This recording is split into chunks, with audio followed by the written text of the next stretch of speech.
out, Chicago Bears. We've been officially eliminated from the playoffs, courtesy of the Green Bay Packers yet again. Folks, I think it's safe to say that we owe the Green Bay Packers an ass whipping. And I'm hoping to see that this weekend in the final game of the season. Now, listen, we saw the coming out game, I want to say, for Justin Fields 20-32, 268 yards passing, 45 yards rushing, but a touchdown rushing, touchdown receiving. I'm sorry, a touchdown rushing, a touchdown passing. DJ Moore had a career game.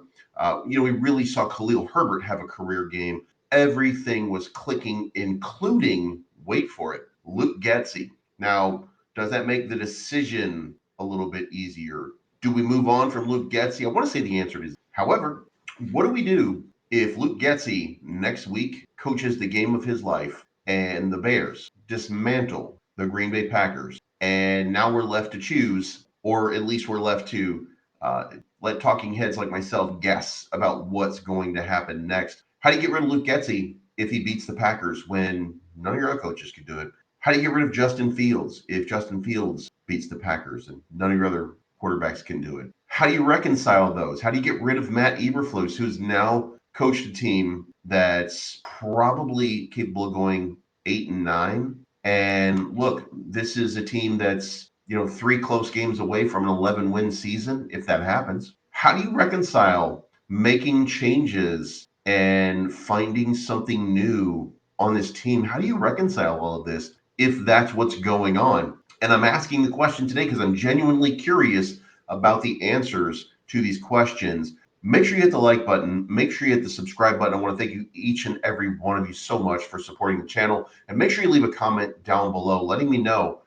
I know you don't like Luke Getsy, but what if? I know some of you don't like Justin Fields, but what if? The crowd erupted on Sunday with chants of "We want Fields, we want Fields," drowning out anything other than that, because 37-17 is the final score for a top 10 defense, by the way, in the Atlanta Falcons. And we had just come off the worst defense in the league with the Arizona Cardinals, and Justin Fields didn't even throw for 200 yards. But it was victory. I'll take it. And here we are again with the most dominant victory. So what do we do next? How do we reconcile this? What does the path forward look like? We're going to start doing some draft analysis. We're going to start figuring it out, but we're going to wait to do that for a couple days. If these other talking heads start doing it, oh well. We're going to focus on the Green Bay Packers. Our effort is going to be on beating the Green Bay Packers this week, finishing off this season strong, and looking forward to next year. But again, let me know what you think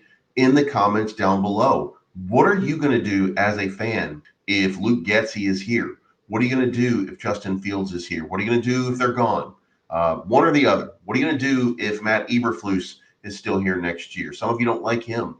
Others admire his ability to coach the defense. And now look at what's happening, guys. I have to stress, I want you to take at least a deep breath and consider this 2 parts of a season. And I want you to take that first half of the season and look at it. Then I want you to take the second half of the season and I want you to look at it. And I want you to tell me what you see. And I want you to be honest with yourself and with me. What do you see? Let me know in the comments down below.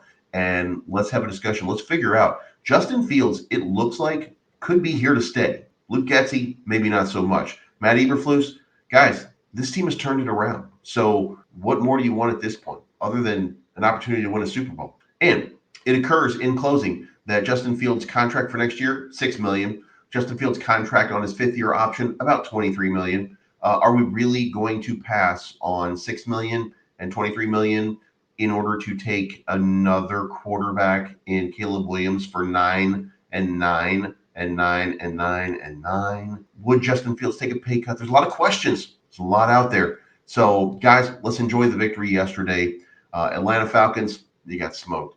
Now, Green Bay, your time's coming. And Justin Fields, he's coming for you. Guys, we'll talk to you again very, very soon. Let me know what you think in the comments down below.